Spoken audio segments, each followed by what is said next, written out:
Dan kita akan membahasnya sore hari ini di Politics of the Week, melihat geliat politik sepekan ini. Sudah bergabung Direktur Eksekutif Parameter Politik Indonesia, Mas Adi Praitno. Mas Adi, selamat sore. Selamat sore Mbak Putri. Terima kasih sudah bergabung sore hari ini. Kita bicara yang pertama, kita lihat dulu soal PSI dan Prabowo. Yang Anda lihat sekarang, hubungan seperti apa sih yang terbentuk di antara keduanya? Karena begini, sepertinya ada yang terpancing juga, ada partai politik yang kemudian akhir-akhir ini seperti merasa dihianati nih. Kalau menurut Anda, apa yang sebenarnya terjadi saat ini di antara Prabowo dan PSI?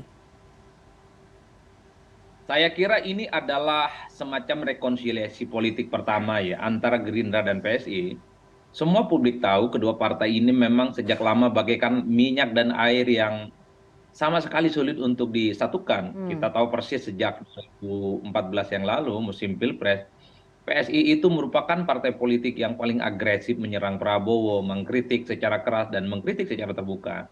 Jadi pertemuan kemarin itu sebenarnya membuat begitu banyak orang kaget. Apa yang kemudian membuat PSI mau menerima Prabowo Subianto untuk berkunjung yang pertama kalinya sepanjang 10 tahun terakhir ini, yang kemudian menyatakan ada kesamaan, ada chemistry, dan di situ ada puji-pujian yang cukup luar biasa terhadap Prabowo Subianto. Dan meski pada saat yang bersamaan sebenarnya PSI itu mengkritik perilaku ataupun apa namanya kebiasaan dari teman-teman PDIP yang menurut PSI itu seringkali tidak menganggap dukungan politik PSI kepada Ganjar yang hasil dalam rembuk rakyat mereka yang secara definitif itu dianggap dan diabaikan.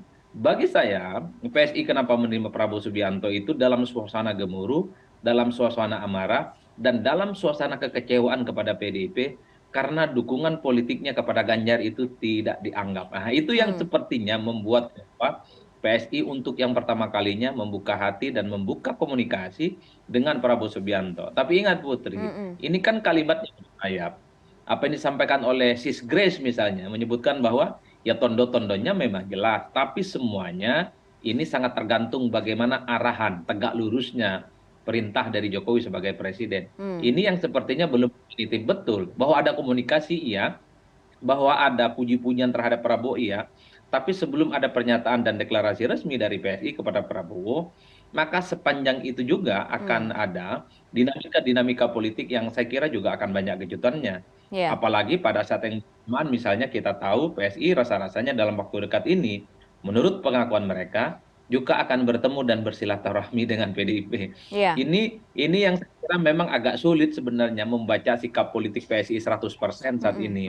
Karena kalimatnya bersayap. Satu sisi memang membuka hati kepada Prabowo, tapi sisi yang lainnya membuka komunikasi dengan PDIP. Karena kalau mau jujur sebenarnya melihat basis konstituen, melihat elit-elit dan para pendukung dari PSI itu sebenarnya lebih condong kepada Ganjar Pranowo bukan kepada Prabowo Subianto. Ini yang sepertinya bagaimana PSI mencoba untuk menjadi jalan tengah di mana antara pemilih yang lebih ke Ganjar dan elit-elitnya yang belakangan ini terlihat mesra dengan Prabowo Subianto. Tentu PSI tidak buru-buru Ya. untuk memutuskan pada siapa sebenarnya sikap politiknya.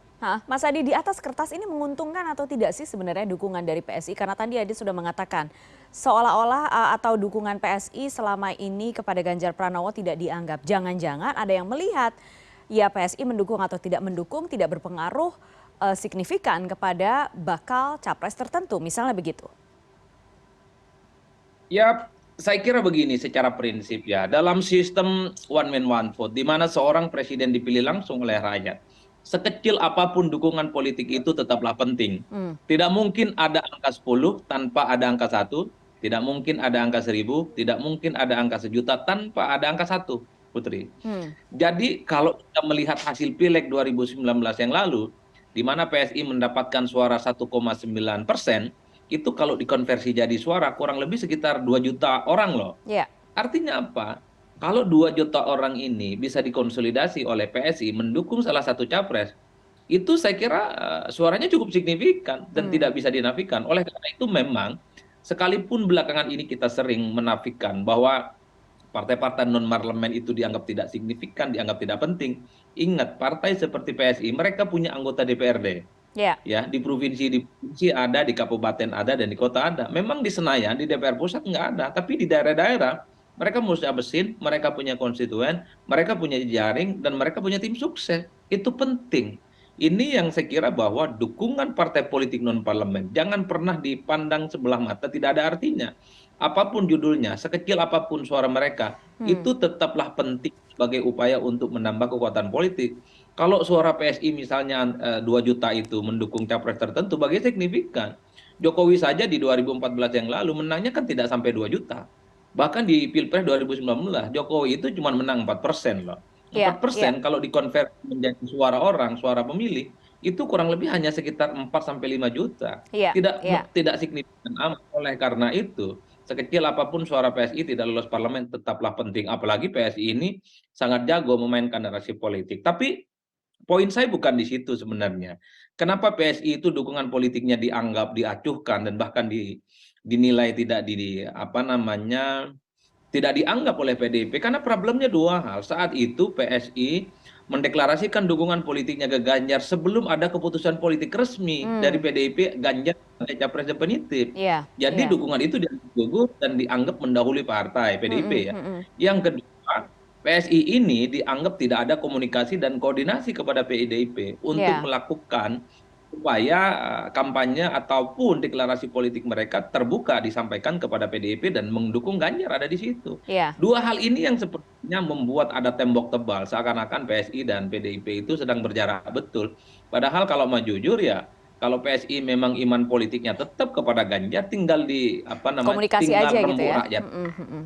Betul, tinggal rembuk rakyat ulang, tinggal deklarasi ulang, tinggal datang ke PDIP, tinggal komunikasi, selesai, nggak ada persoalan. Oke, Tapi rasa-rasanya bagi PSI nggak mau juga digitukan. Makanya apa dalam pernyataannya PSI ketemu dengan Prabowo Subianto mengatakan kita berterima kasih, kita yang masih anak kemarin sore dikunjungi oleh Menhan, dikunjungi oleh ketum partai yang perolehan pileknya nomor 2. Itu kan seakan-akan satu sinyal kritik iya, kepada iya, PDIP. iya, Bahkan ada sindiran ya. kalimat lanjutan. Iya, apalagi ada kalimat lanjutan, bahkan kalau dengan di sana kita ini harus merangkak datang mereka. Itu kan semacam sindiran keras sebenarnya kepada Hmm, PDIP. hmm. Terlepas apapun ya sikap ketersinggungan PSI kan cuma satu hal. Iya, PDIP itu partai kader. Jadi siapapun yang mau mendukung kadernya, komunikasi baik-baik dengan iya, kadernya, iya. sampaikan secara terbuka dan deklarasinya juga harus melibatkan PDIP seperti yang dilakukan oleh Perindo, Hmm. yang dilakukan oleh P3, P3. termasuk yang dilakukan oleh di Hmm. situ ada PDIP, di situ ada Ganjar sebagai kandidat capres. Iya, iya, Mas Adi. Oke, kita tinggalkan soal PSI dan Prabowo. Kita melihat nanti apakah ini akan berlanjut komunikasinya dan kerjasamanya gitu ya. Apalagi masih menunggukan tegak lurus Presiden Joko Widodo. Nah, sekarang kita beralih ke soal uji materi capres cawapres. Ini karena kita bahasnya politics of the week karena ini menjadi sebuah perhatian masyarakat. Soal uji materi ini banyak kemudian pertanyaan sekarang. Mengapa ramai? Karena bagaimanapun tren pemimpin usia muda itu sudah muncul di banyak negara. Yang terdekat itu bagaimanapun Thailand misalnya kita lihat dalam pemilu kemarin. Nanti dijawab setelah jeda ya Mas Adi ya. Kita sekarang jeda dulu, tetap bersama kami di CNN Indonesia Newsroom. Anda masih bersama kami di CNN Indonesia Newsroom. Kami masih berbincang soal politics of the week. Ada dua hal yang menjadi ramai diperbincangkan di dunia politik. Soal PSI yang didatangi bakal capres Prabowo Subianto dan berikutnya soal uji materi undang-undang pemilu berkaitan dengan batas usia capres cawapres. Mas Adi, mengapa ini menjadi isu besar saat ini, Mas Adi? Ya pertama karena memang soal uji materi ambang batas syarat minimum pencapresan ini dikaitkan dengan Gibran. Hmm. Kalau tidak dikaitkan dengan Gibran, saya kira memang uji soal ambang batas minimum umur pencapresan ini tidak akan ramai, Putri. Hmm. Karena kalau kita mengacu pada hal yang sifatnya substantif sebenarnya, bahwa capres itu tidak harus umur 40 tahun, 35 boleh, 30 Ya, boleh, ya. 25 tahun boleh, dan seterusnya. Nggak ada persoalan. Hmm. Secara substansi saya kira memang tidak ada perdebatan apapun yang secara signifikan. Tapi kan publik menebak seakan-akan bahwa uji materi tentang umur pencapresan ini dikaitkan dengan soal bagaimana kemungkinan Gibran bisa maju di 2024. Saya dalam berbagai kesempatan selalu mengatakan ini semacam karpet merah yang sengaja untuk menggoda Gibran Rakabuming Raka untuk bisa Hmm. bertanding di Pilpres. Apa begitu? Saya kira banyak fakta politik yang perlu kita sajikan. Pertama ya, sudah mulai muncul wacana di kalangan elit. Iya, Partai itu iya, sudah mencoba untuk menduetkan antara Prabowo Subianto dan Gibran Rakabuming Raka. iya, Karena ada asumsi siapapun yang ingin mendapatkan pengaruh dan dukungan maksimal dari Jokowi, maka syarat utamanya harus menjadikan Gibran sebagai wakil betul. untuk bisa maju. Di situ yang relevan Hmm, untuk menduetkan Prabowo dengan Gibran. Itu yang pertama. hmm, Yang kedua, pertanyaan-pertanyaan media, pertanyaan-pertanyaan komunitas politik apapun sekarang itu sudah mengarah bahwa soal ambang batas umur pencapresan bukan yang lain, pastinya mengarah kepada Gibran. hmm. Yang ketiga, kalau kita mengacu pada pembicaraan netizen ya di dunia maya, dari 35.000 pembicaraan soal pencapresan ini, umur ambang batas pencapresan ini, 30.000-nya itu memention nama Gibran ketimbang nama-nama Hmm, lain jauh lebih banyak. oke, Itu kan oke. variabel-variabel penting yang saya kira memang menjadi anasir Hmm, bahwa ambang batas pencapresan ini memang sangat dikaitkan oke. dengan bagaimana Gibran bisa maju. Yang keempat satu Putri, Hmm, Gibran itu tidak pernah menyatakan menolak jika diusulkan maju untuk 2024. iya, Nah, iya. itu variabel penting. Bahkan di sebuah wawancara misalnya kita bisa saksikan, Mas Gibran kalau Anda dilamar sebagai cawapresnya Prabowo, mau maju atau tidak? Enggak pernah memberikan jawaban iya atau tidak, masih Hmm, ngawang-ngawang gitu ya hmm. jawabannya kan. Masih cukup umur, masih butuh pengalaman, masih butuh jam terbang dan seterusnya dan seterusnya. Padahal jawabannya cuma dua. Kalau memang menolak ya udah, saya nggak mau. Apapun yang terjadi, kiamat pun besok, saya tidak akan maju Oke, sebagai oke. cawapres. Ingat misalnya dirinya itu adalah kader PDIP, di mana PDIP sudah memutuskan ada nama Ganjar untuk maju. Nah, Iya. kalau itu yang terjadi soal uji umur batas yang kemudian sebagai syarat pencalonan ini tidak akan lagi dikait-kaitkan dengan Gibran Rakabuming Raka. Oke, oke, baik. Jadi nanti kita melihat perkembangannya seperti apa ya, Mas Adi.